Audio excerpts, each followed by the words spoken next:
మీరు? మీరు రాజకీయంగా ఎదుర్కోండి, అది మొగతనం. ఏదంటారు చూసావా? ఆడోళ్ళలాగా ఆడోళ్ళని అడ్డు పెట్టుకొని ఆడంగి వేషాలు వేసుకుంటే ఎట్రా మీరు? మీరు దమ్ము, ధైర్యం ఏదైనా ఉంటే నీ యొక్క నాయకుడు ఇచ్చిన హామీలు నిలబెట్టి నువ్వు ప్రజల్లోకి వచ్చి మేము ఇది చేసామని కాళ్ళు ఎగిరేసిన దమ్ము మీ దగ్గర ఉందా? లేదే? ఎంతవరకు ఏది డైవర్షన్ పాలిటిక్సే. అరవ శ్రీధర్ వాడి రైల్వే కోట దొరికింది, ఒక డైవర్షన్ చేశారు.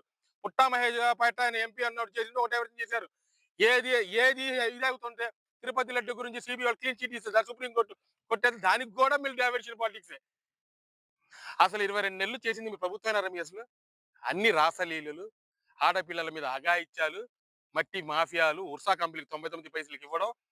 ఎంతవరకు జగన్మోహన్ రెడ్డి అరే నిజంగా మేము ఖురాన్ పట్టుకుంటాం, మీరు భగవద్గీత పట్టుకొని 22 నెలలు మీరు చేసింది ఏంటి? 3,67,000 కోట్లు అప్పు తెచ్చారు. మీరు తెచ్చింది ఏంటి? మీరు అభివృద్ధి చేసింది ఏంటి? ఇవి చెప్పకుండా ఏది మీకు ఎక్కడ ఇదైందంటే తీసుకున్న క్రెడిట్లన్నీ జగన్మోహన్ రెడ్డి చేసిన మంచి పనులన్నీ మీ ఖాతాలు వేసుకోవడానికి చూపించుకోవడం తప్ప, నిజంగా మీ నాయకుడు చిత్తశుద్ధి ఉంటే ఈయన 40 సంవత్సరాల ఇండస్ట్రీ అన్నోడికి ఒక్క ఒక్క పథకం ఇతని ద్వారా వచ్చిన పథకం ఉందా చెప్పండి?